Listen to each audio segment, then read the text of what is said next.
welcome back to another episode of the Unique Hospitality Podcast. I'm your host, Connor Schwab, joined by Nick Perslow, and we have the all-star crew today.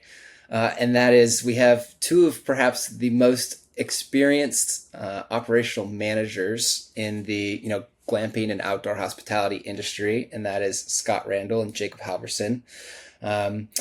Hopefully you've listened to some of their episodes before. Jacob's been on several times. Scott was on a few weeks ago. And between them, they have worked at most of the, major household names in the industry, and all types of unit types, all types of experiences level. And as soon as I had Scott on, and we had such a fun and in-depth and interesting conversation, I thought, man, it'd be so great to have Jake on so that they could kind of go head to head and riff off of each other a little bit. Because I honestly just thought you two would nerd out a lot about, your experience in the industry, and I just wanted to be a part of that. So, it's a small club. Yeah, it's pretty exclusive. I think we have jackets, right, Jake? Yeah, jackets. Yeah, they're similar color to the green that you get when you win an important golf championship. Just slightly faded. Maybe the rejects from that came to the operators of the world, and then got lost in the mail and ended up somewhere on our front porches. Scott, that's that journey.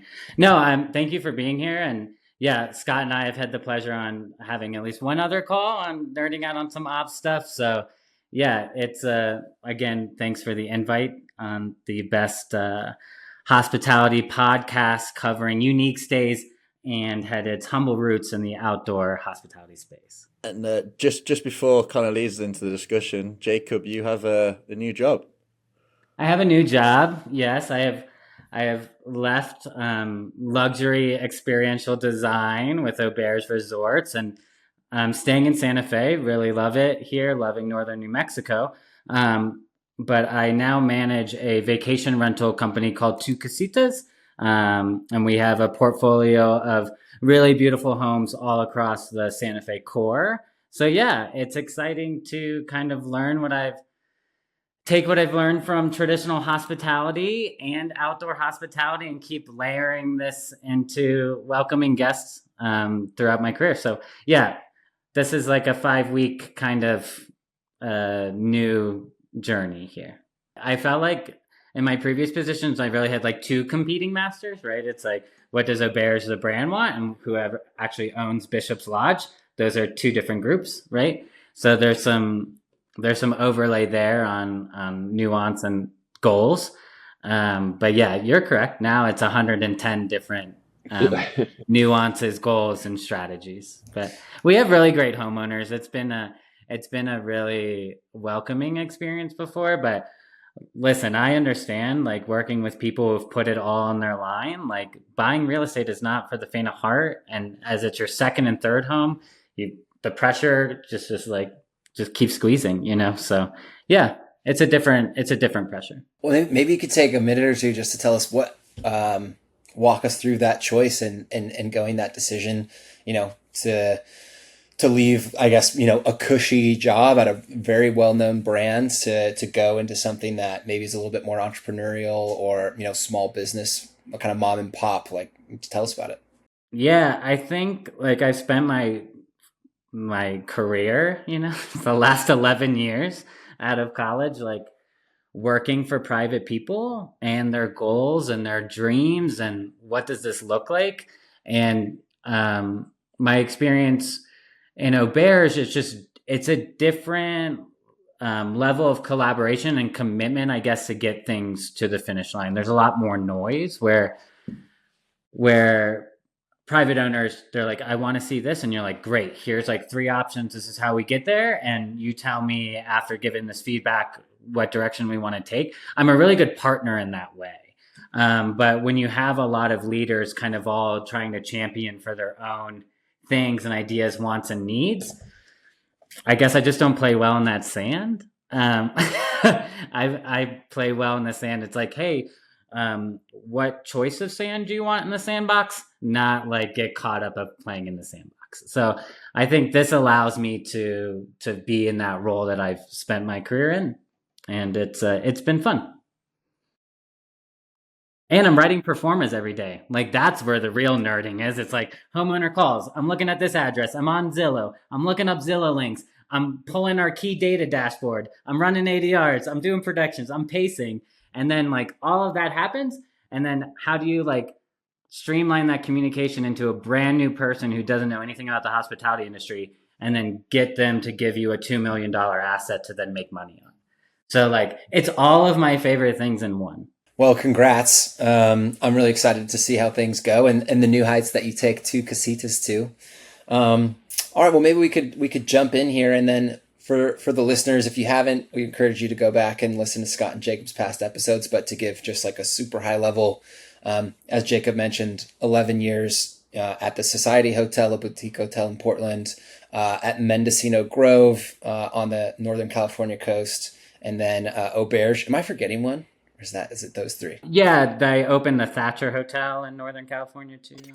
Hello, listeners. This is Sherry Halala, founder of Sage Outdoor Advisory. If you're launching an outdoor hospitality project like glamping, we can help. We offer feasibility studies and appraisals. What that means is we look at your specific market and proposed business offering and complete an in-depth analysis to make sure that your planned business will be profitable. Getting a second opinion on your proposal and forecasted financials is critical to understand before you spend years of your time and hundreds of thousands of dollars. This is particularly important if you are looking to raise money for your project from a bank or private investors. They are going to want to see this type of deep dive analysis from an independent third-party specialist in the industry. We at Sage have completed well over 250 feasibility studies and appraisals in outdoor hospitality in North America in the last 4 years. So we understand what it takes to bring a project from concept to reality. If this sounds like it could be helpful to you, you can go to our website, sageoutdooradvisory.com, and schedule a call with our team. While you're there, check out our proprietary glamping database map too. Thanks. Now back to the show. The question was, Scott, what if we were looking at a traditional org chart, all things aside, what's the kind of most important hire on the org chart? And, not to taint the waters, but I said the director of engineering or your head maintenance is a very important hire on your org chart if you want to get one right. So I think that's the question, if you want to get one position right. That's a good question. So I would echo that. Certainly the director of engineering. A lot of it depends on the property and the property specifics. Obviously, the bigger, the more complex the property, the older the property. The homestead that I managed, at the time I was there, was close to 150 years old, and it was one of those properties that we say wasn't built, it evolved. And it has what the industry refers to as real depreciation because things were, falling around you left and right, and so yeah, absolutely. The engineering maintenance manager is a really critical position. Also, you're number two. Again, depending on the size of the property and how many irons you have in the fire, how many departments you have. But it's really important to have a really good, strong working relationship with your number two. My operations manager is an amazing individual. She worked with me over at AutoCamp, over at the front desk manager position over there, and I was fortunate enough to bring her alongside to help start this up. And so that having someone that has your back and you have their back and you both know it, that makes life a lot easier when the going gets tough and the shit hits the fan. So what does a good number two do? Everything. Yeah. Everything you don't want to do. Everything you don't want. Well, that part is probably a lot of truth too. I remember when I was the number two at Paws Up as the assistant general manager. One of my direct responsibilities was to handle all the guests that had situations that they were less than happy with. So so everything that the general manager didn't want to do. Also, I was the second or the third interviewer for every single candidate we had on property or come through the doors. How we handled it at Mendocino Grove, our number two was basically his primary function was maintenance engineering and the landscape crew, right? So that made really a lot of sense for the glamping and the outdoor hospitality, because that's such a key part is actual property maintenance and performance from a hardscape, landscape, and functional background of the guest experience, because it's camping, right? There's only so many things that can happen. So all of those teams flowed under my number two. And then I took everything guest facing, marketing and social media. So reservations, front desk, summer employee training, that cross training flowed through me. And I felt like it was a pretty good strategy. It's hard to bridge the gap both, to really focus on having that guest side, that reservations, being able to fill in, and then also being really technical sound on, communications and preventative maintenance, XYZ. But I think there's a lot of ways to split up number two and what those responsibilities look like. Currently, I have a number two, and she's all casita care. So that's all things maintenance, operations, and then reservations still flows through me, but I'm a little bit of a kind of narrative control freak, if you will. Yeah. What would you guys expect, let's say, for an 80 unit glamping project in California, something in the realm of a Mendocino or kind of an AutoCamp or Wildhaven size and quality? What do you think a maintenance manager compensation would be, and maybe an AGM for what type of compensation that you'd need to get a qualified person? I think the business books will tell you that there's a percentage of revenue, right? And then you take that and you split it up and then you go through. I mean, it's hard. Both are destination properties, right? So destination markets, Scott knows this from hiring in competitive markets. It's there's an expectation of a little bit of a higher salary. I can say that the number two, as we used it, right, / director of engineering, sat right around 70 to 85 for a really long time. But also remember, our property's seasonal. So there's a whole 2 months off, which is a real benefit to people in leadership positions. So we saw and understood that soft benefit.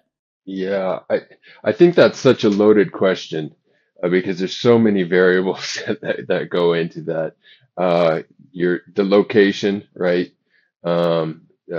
You mentioned California, even around California in rural areas, it's the expense, the cost of living is so much higher than it was when I was in Wyoming and Montana. So that's a huge factor into it.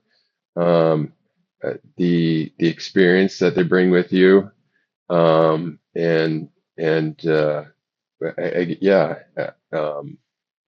I also think it's hard because even in markets, and let's say it's more employer friendly, right? As far as minimum wage or salaries or what that looks like, cost of living for your employees. Hospitality seems to be still pushed to have competitive hourly and salary rates, right? If it's compared against other industries, no one's really getting pushed to that level. I don't claim to know Jiffy Lube's business, but there's 15 Jiffy Lubes in Santa Fe and everyone is gainfully employed. And I just don't see them having the same salary pressures as a hotel does, where you're competing for housekeepers and landscapers and front desk agents and people that can actually execute with minimal training. Scott, and don't you think the turnover rates of hospitality plays into this a little bit? You higher turnover rates, so you try to retain in a different compensation package. I mean, our industry really gets pushed, I think, in a lot of different ways. Yeah, certainly hospitality does have a higher than average turnover rate than a lot of industries, I would say, as well. Would you, Scott, you've talked a bit about the importance of retaining staff. Would you say pay and compensation is the most important factor, or do you think it is giving ownership or the company culture? What is the most important factor if you could isolate it? Honestly, I wouldn't say it's the most important factor. It's important. It's definitely up there. we all have responsibilities. We all have families. We all have obligations and bills to pay. So it's really important. But I think the most important factor is how you treat your staff, uh, and how you get them involved in taking ownership. Um, how you work to their strengths. I mean, you were asking about hiring and key positions. A lot of it is recognizing uh, individuals' strengths and where they would excel, and maybe catering. It may not fit your box cut out job description, but you may have an individual that you recognize has some special talents in another, or they have some weaknesses in another area, and so you modify that. But working with them to help utilize their strengths, maybe improve on some of their areas that aren't strengths, help develop them, and know where it is that they're all individuals, right? They all have hopes and dreams and hopefully goals and ambitions, and I love it when I get career housekeepers, but I don't expect them to be career housekeepers, and I want to give them every opportunity to not be a career housekeeper if that's their goals and ambitions. So yeah. Yeah, I definitely agree on the retention side. I think what I was speaking to is the competition on the onboarding and the hiring side, is that it is a very crowded market to actually get that employee to sign the offer letter, and maybe more crowded than other industries, as far as pushing soft benefits and what does this look like, because the health insurance is not enough. It's not like, if I look at these stages of like how people have poached or recruited in the past, like these same, Connor, you were in that world, these same recruitment techniques just aren't working at the same clip that they used to be working at. It's just like everyone's baseline is here. And if for example, if you're Bishop's Lodge and your hiring competition is Four Seasons, which is 10 minutes away, and Rosewood, which is 10 minutes the opposite direction, like you have the same exact benefits as the other two people are offering: retirement, full health insurance, employee perks within the brand. And it's like, that's not it. On some of those positions, it's neither here nor there, and it's a lot of competition up front. But yeah, totally agree on the culture building for the retention side. When you're hiring and you're trying to get a housekeeper and you're competing with hotels in the area, like a Hilton or whatever, the Marriott, whatever it might be in the area, is it or either guest services or a housekeeper? Maybe it's different for each of those positions. But is the being at a glamping resort or a unique hospitality, is that a positive thing where it's like, hey, we might be able to pay the same as these competitors and still hire them because, the glamping cool factor? Or are there bigger difficulties that come with, being a unique hospitality operator? Like, do you expect that if you have a side-by-side position to a traditional hotel, are you expecting you could pay less because it's a cool experience and a cool offering, or something else? No, I mean, it's definitely part of the pitch, though, right? It's like, why spend yourself, your time inside? You can be outside.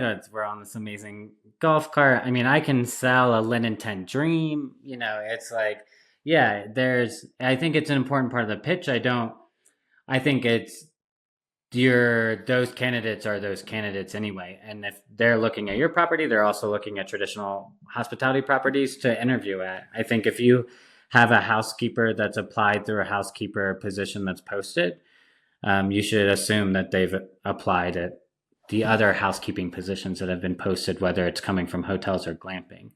I do think that like where glamping and where we found benefit is when you can provide housing, then you've opened yourself up to everything, right? So we've talked about on this show before having a lot of success with interns and going to Handshake and looking for hospitality management students that are juniors and seniors or just graduating and asking if we could be the bridge gap in their development.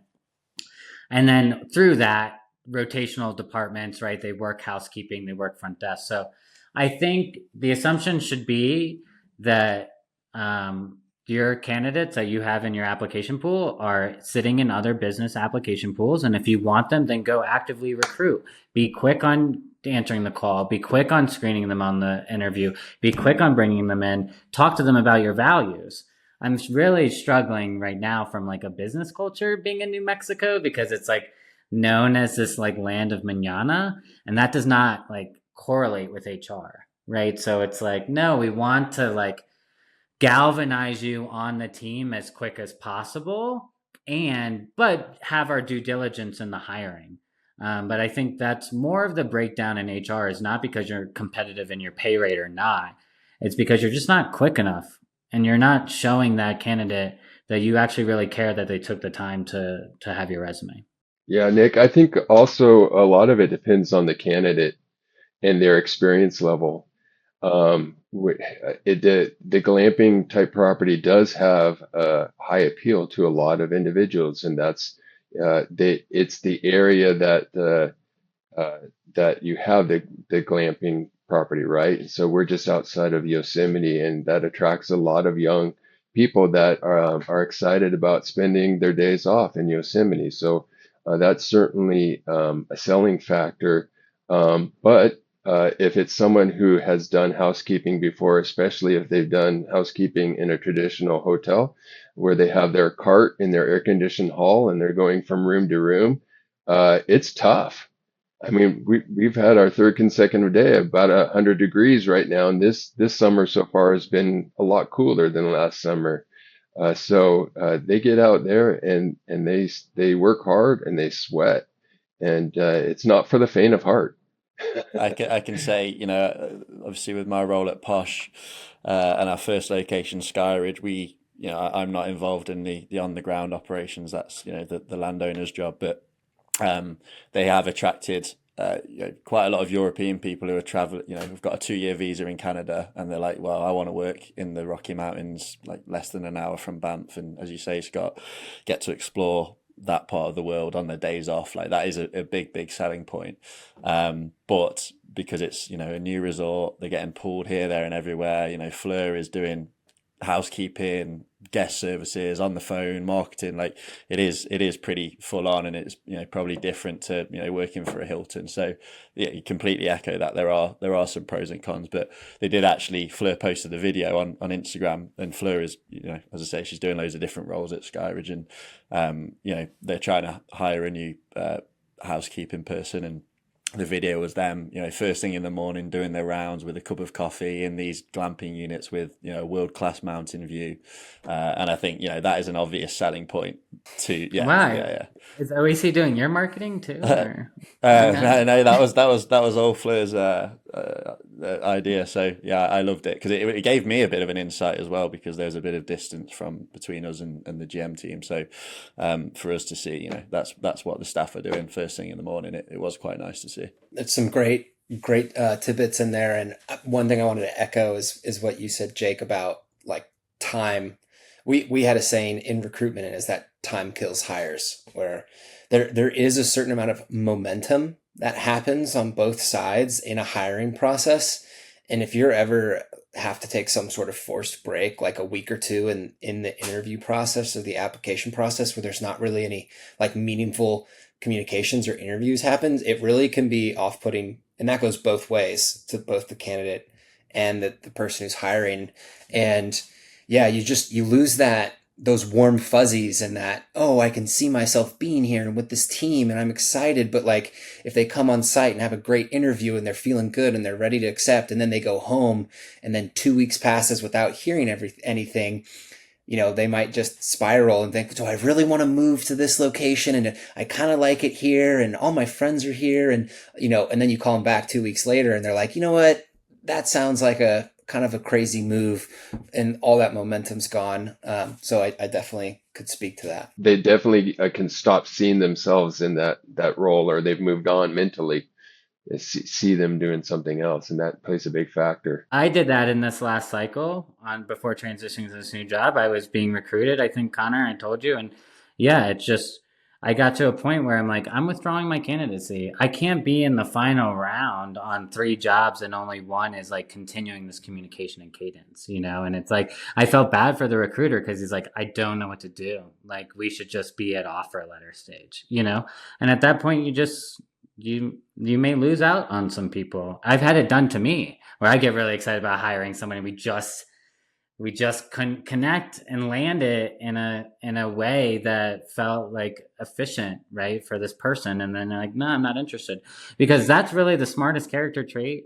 It's like, that's really the people you want to hire when they can actually take a look and have a true sense of value proposition with regards to their personal time and work ethic, right? Like, if that person is like showing you those traits, like, that's one way they would come up in the interview process, right? Is how quick or how forward are they responding or how eager they are. And in hospitality, particularly, presumably, like, you want to set that example of, you know, what you want that hire to implement. And if you're taking 2 weeks to reply to them, then, you know, that's not a good example. Yeah, and Scott hit it on the head with like the mentorship, right? It's just like, that's hopefully like what you pass down to like people that learn below you. Is like, this is a really important part of the hiring process. Is like, if you identify someone, you know, I had some good mentors tell me that, is like, if you identify someone, like, you've got to really, you can't assume that they know that, right? Like, you have to show them that you've identified them and give them some parameters and timelines around, you know,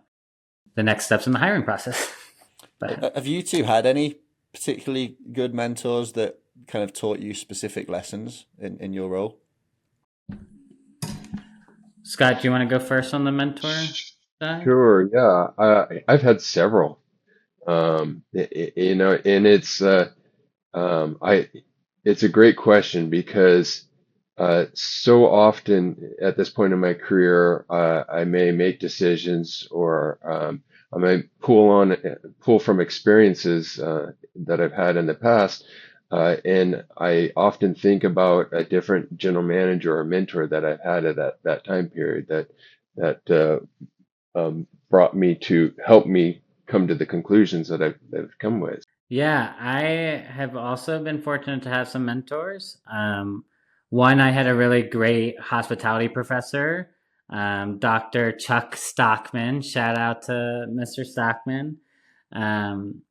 He just really drilled in, like, he's like, guys, this is a career where you get paid to be nice to people, you know? So he would really just like try to model that in everything he did. Was like, and if like, and he would just like stop people in the hallways too and be like, yeah, I just don't think that's how you're going to get paid in the future. You're not being very nice.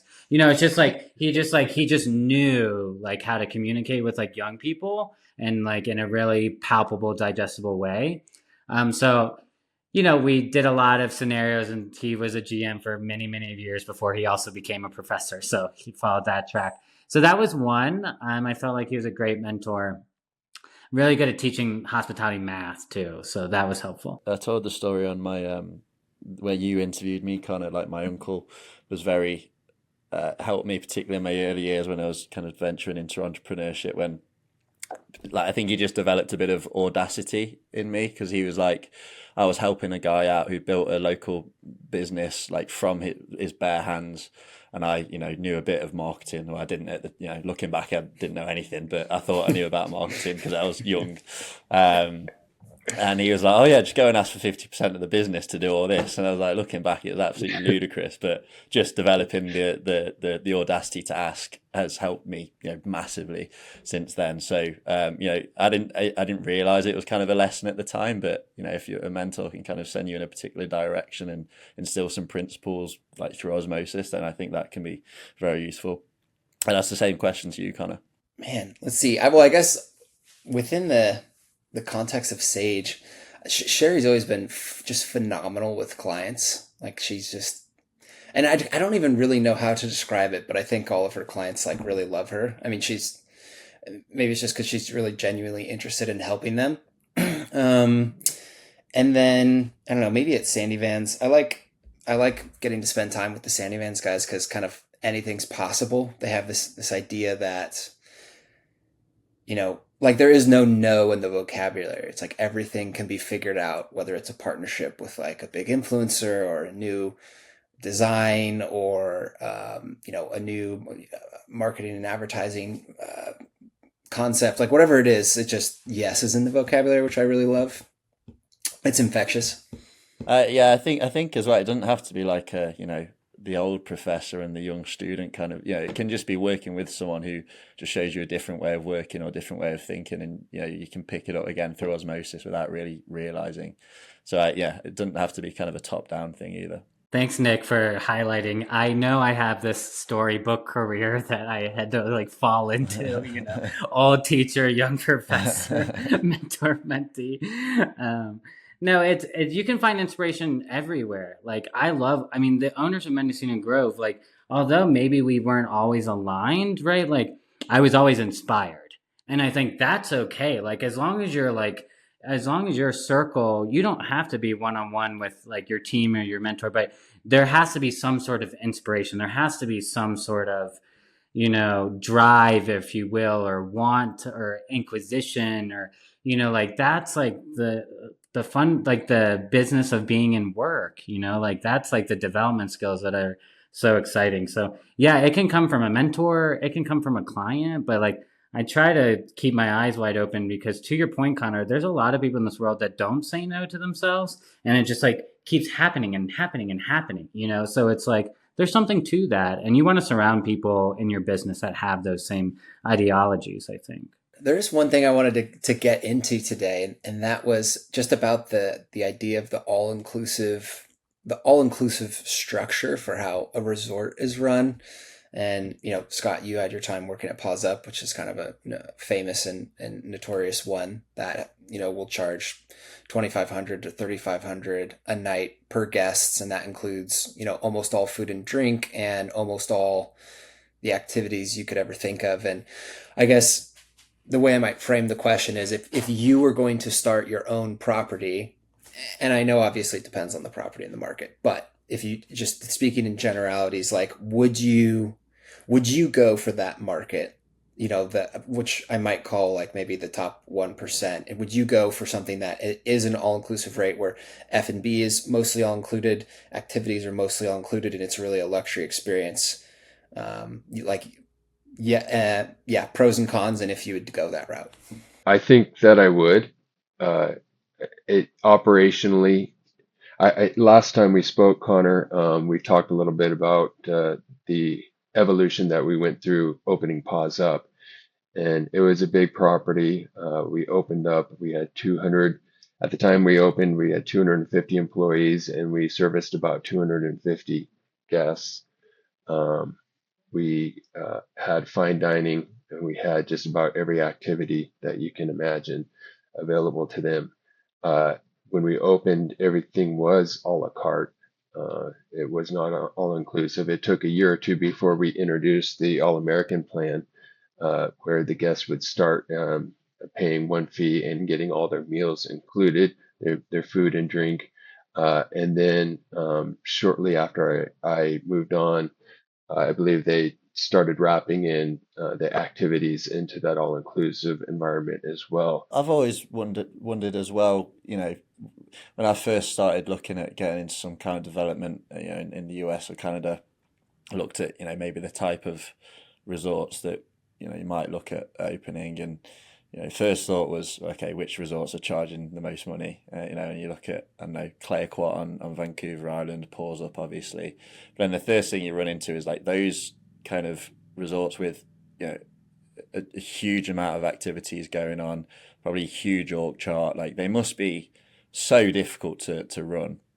So obviously, a pretty good person to ask, Scott, like what is it like running a huge all-inclusive resort with all those activities and all that staff and all those guests? Like, it must be pretty bloody difficult. It is. And versatility is the staff of life in that situation, especially on the activity ends of things. So you try to cross-train as much as possible and cross-utilize your resources, not just your personnel, but your physical equipment too. And when you offer one thing, it may mean that you can't offer something else at the same time because you're limited on the staff on end of things or on the equipment end of things or even the permitting end of things. You may be limited to how much you can access the land that you're accessing for the National Forest or BLM. And so there are all things that you have to take into consideration when you're working out your schedule for your staff and then making the signups for your guests to come in and participate with that. But a lot of irons in the fire, we like to say. No, I think it's hard. I mean, it just depends really what your brand is, right? Like I can draw on my experiences at Auberge. It's a very heavy experience brand. So a lot of resources went into that department, right? And creating and trying to find meaningful soul of the place representative experiences and activities. Like I think some places it's easier and some places it's harder. Like our property in Costa Rica, Altagracia, beautiful, or I should not say R anymore, Bishop's Lodge, the Auberge property. Auberge property in Costa Rica is incredible, but these economies of scale that Scott's talking about really benefit there, right? Because the population is not large, right? So the resorts are kind of vying over the same vendor and partners for these activities. So there needs to be this like cooperation and buy-in through the community that they actually want to execute this for your resort. However, then you can really expand on those offerings with those few key partners. And a place like Santa Fe is a little more difficult because cool things are happening all the time. So if I have this like 70-30 expense vendor fee, rev share, whatever this looks like, and I want to go out and do that for a woodblock printing artist, their expenses may be higher. So then my normal ratios are out of formula. Your margins start to shift a little bit. So it's if you have a lot of activities and experiences to choose from, the all-in model gets more difficult to manage. If you're working with a very captive audience on 3 to 5 like vendor partners who are kind of doing similar themes, if you will, it's easier. Okay, if you were both you both had a complete blank canvas, unlimited budget, and you were starting a resort, an hour outside of a major city, like a city like Austin or something, would you do kind of a micro resort a la carte, or would you do a big all-inclusive resort? Or something in between? I think for me, my sweet spot is like 60 to 75 units a la carte micro resort. I had a selfish question because I was literally working with Team Skyridge today on like redesigning the experiences page. And one of the things I was going to look into was, can you book, external vendors directly through the website? So would you recommend way.co? Yeah. Chelsea Zillner, hit her up. Come on, new business. Okay. Do they do Canada? I would imagine so. They've got they ended up getting the whole contract for the whole collection, so they're going to roll out to every single Auberge in the world. And so that is there. It's basically a scheduling integration with third party. It's a reservation platform that helps schedule and then also does the e-commerce on the back end if you want. We obviously didn't do that, right? We took care of all the accounting and then get invoiced, whatever. But it's pretty slick, and I think they did a good job. There was a person in the outdoor space that was working on something very similar to this,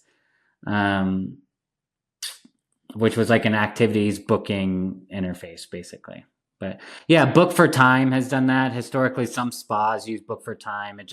There's some old technologies that did really good until there was no competition pushing. Way feels like the very first clean user experience. Yeah. I would have every company go. I mean, the support was amazing. It's so easy. It's just like, so then it's like, what's next? It's like some brands have to start thinking about like what else is out there, because booking and interfacing experiences is here and it's here for everybody. So, do you guys have any questions for each other? I feel like you both probably have seen what the other person has done and the companies that they work for. And it's just so much like adjacent and parallel stories happening, I guess. Yeah. Do you guys have any questions for each other? I feel like I'm like the little nephew that hopes he can do what Scott has done in his career. Oh, That's just really what it is. Like my, I've known about Paws Life since I've like been in college. Obviously, it's a historic property. Obviously, we swam in the same waters in Northern California, so I've been really fortunate to meet his previous GMs at that property in the Russian River. So yeah, I think for me, a career like Scott, which is like really exciting for me to like watch from afar, is like finding a way to have engagement still and longevity and the building. I'm such a person that's like afraid of like, let's call it death at our baseline, right? Like I don't know what else to describe it like, but I'm so afraid of like stagnation. And it's like I can draw inspiration for someone like Scott, where you can have a meaningful career, put in meaningful years to different businesses, and then still feel like you're building towards something. Because it's like this kiss of death that I marinate on is like, whoa, did things happen too fast? Like what if I peaked? Like I got offered a GM job very early, and it's just like I've opened hotels very early, and so there's just like this feeling of like eventually the building stops. So I just want to kudos to Scott because his career has shown like the building doesn't have to stop. Like you could still do meaningful work and make decisions to move on when you want. Is that just a really long way of calling Scott old? yeah, I think that's what it's a really long way of being like, Scott, wow, you don't sell insurance yet. That's so exciting. Yeah. Is that my future? Are we selling insurance, or does everyone just become mortgage lenders or real estate agents? Like, what does 20 years in hospitality management look like? How on earth did I make it this far and not die yet? That's what especially going through some of the properties. No, thank you, Jake. That's very kind. And I feel like I just want to soak up all of Jake's knowledge because while I have had great experience and worked at some wonderful properties, I tell people that I became a general manager through the back door, and it's a very small back door. You talk to most general managers, and they generally either worked in lodging or food and beverage. Wouldn't you say, Jake? I mean, maybe that's probably 95% of general managers out there.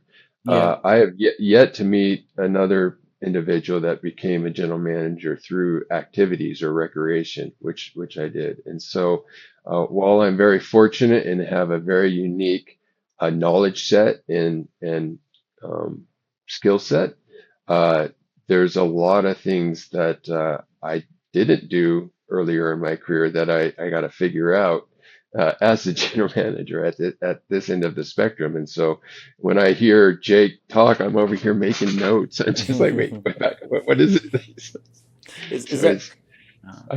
Is there anything you've really had to change or adapt to over the course of your career, Scott?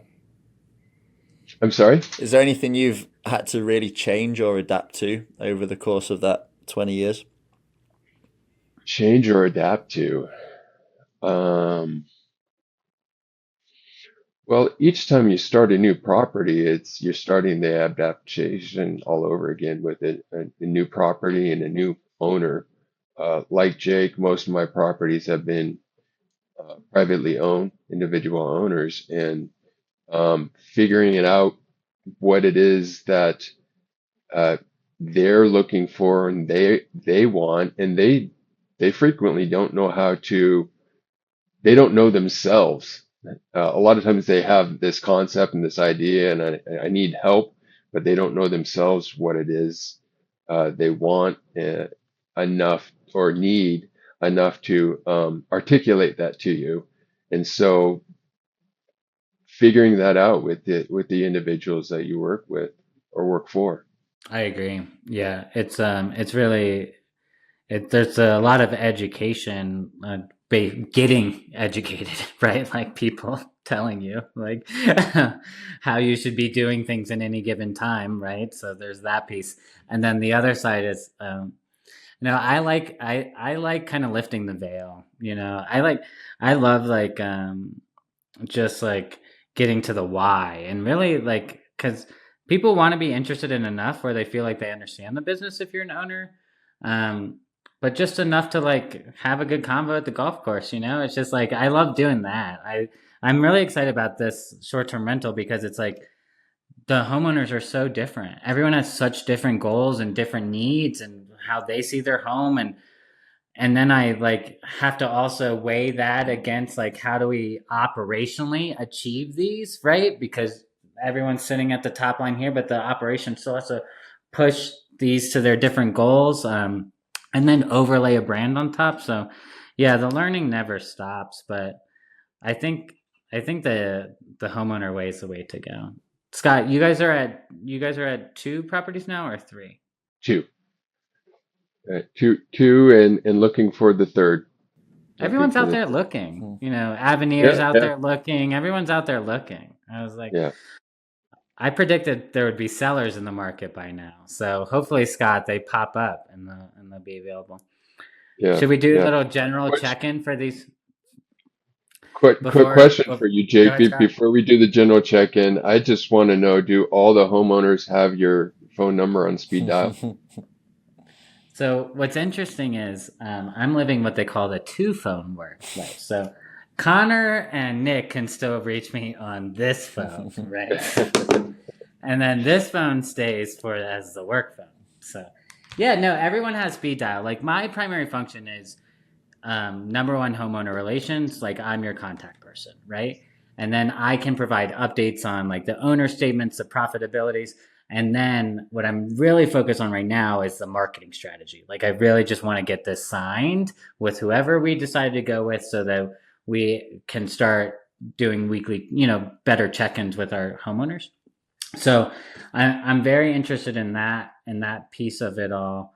But yeah, it's different. It's different. Do I miss being at a front desk and being like, hi, welcome to, of course, like I love that stuff. But like, do I now want to like help someone home shop for their next investment? Kind of like, that's kind of really cool. Just be like, yeah, I think this is $600 ADR and here's the data to prove it. And here's my marketing strategy to go get that done for you. So yeah, it is bittersweet though, because I feel like this is the first time, Scott, in my departure where I feel like it's been an actual departure. Like this feels very different from the last 10 years. Maybe if you need an exit strategy in the future, there's Yeah, that's right. I'm gonna look up vacation. I'm sure there's a short-term rental portfolio near you. Yeah. Yeah. Well, How's the summer going? Should we calm some nerves of other operators out there? What's occupancy looking like? We know the booking window got real short. People got real nervous heading into the month. What else do we know, Scott, on the general summer check-in for any operators feeling a little nervous about pacing out in the world? the booking window did get really short. It still is really short, and we're picking up a lot in the last week or two. Uh, I think that may be a little bit more unique to the area because of the reservation system that's required to get into the national park, and the time frame that people have to jump online and make the reservation, and not having that, not knowing for sure whether or not they're going to be able to get in the park certainly affects whether or not they're going to pull out their wallet and make that reservation for their lodging too. But we're busy. We're busy. It's been good, and yeah, we're right about where we need to be. What were you seeing, Jacob, before you departed? Yeah, I mean, it's interesting because the short-term rental trends are very similar to hospitality. So there is some correlation between these guests. In general, I think travel and guest movement. We were seeing that at Bishop's very short booking windows. We felt that June was strong. July was kind of flat, at least for us, we're kind of feeling that. But it was like flat from a good place. We're talking about flat for me is like, if you're not gaining 5%, what are you doing, It's like the Jim Bro of hospitality. So like 1 through 4% is not like nothing to brag about.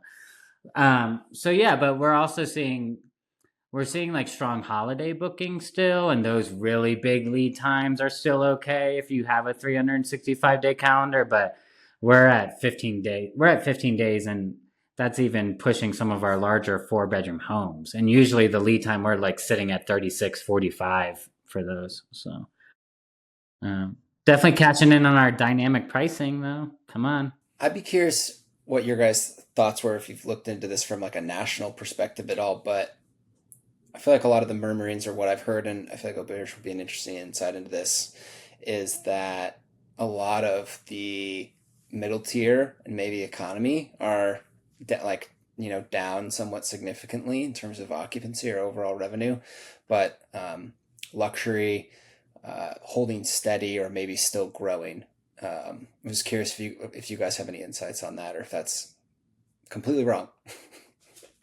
I think it's true, but I think the game in higher ADR guests is about tradition building, and I think that's more of like the luxury guest profile. Like, if they had a good time at a resort, they will go back to. It's not their only trip of the year, Connor. It's like one of 5, and I think that's maybe the best way to describe the differences on how it affects different classes, if you will, or your buying power in the market. Is that like in the luxury market, this is one of 5 trips. In the middle tier market, this is one of 1. Right. So if for some factor in that person's life, they just don't take their trip that year, that's a lot of what the middle kind of mid-tier rate and middle class, I think, stay profile. The risk is there. Right. They're just more impacted by economics. We always know, like, post-election cycle, it doesn't matter who's going to get, who gets elected, there's a waiting period and a rebound. So some of this is natural forces, but yeah, it's all that top level is, I think, always going to be the least to be impacted, and also the easiest to attract, right? Because it's the most fluidity. That's the best way that I can describe it, Scott. I think that the middle booking just gets impacted in a lot more different ways. Yeah, no, I would support that 100%. I think, interesting enough, while in the glamping realm, the property Wildhaven that I'm currently at is considered a middle tier property. In the big scheme of things, I think it appeals to the individuals that are pushing that higher tier. I would agree with that. Yeah. And so I don't think that we are quite as impacted as your Marriotts and your Hiltons and Holiday Inns. One, we have a lot fewer beds to fill, right? So we don't have to get as many, attract as many people at any given time to max out our occupancy. But the glamping experience is still a novelty enough that people that do travel a lot, that's what they're looking for, and that's what even at a property like this where it's not a Paws Up, but it gives them that experience, and so I think we're benefiting from that. But yeah, absolutely, right now I do see that trend with the higher tiers still going strong or even flourishing a little bit, and the middle tier struggling a little bit, starting to be at a minimum being very hesitant. Yeah. What I think, Connor, is like what I'm finding in my new job is like the value proposition of hotels is actually pretty vulnerable, right? Like when I look at the dynamic pricing for short-term rentals and what's offered in our portfolio versus what's in the hotel market, like it just shows you how much value hotels put on food and beverage and those amenities, the restaurant, what that's holding. Because right now, if you were on 2 casitas for $300 a night, you could get a really nice 2-bedroom in downtown Santa Fe, per night, and that's probably going to be 40% less than the hotels that I would stay at list. So I think there's I'm seeing a real weakness in pricing, especially that's going to impact the luxury market if short-term rental or like property management companies wake up and be like, you've got a really good value proposition here.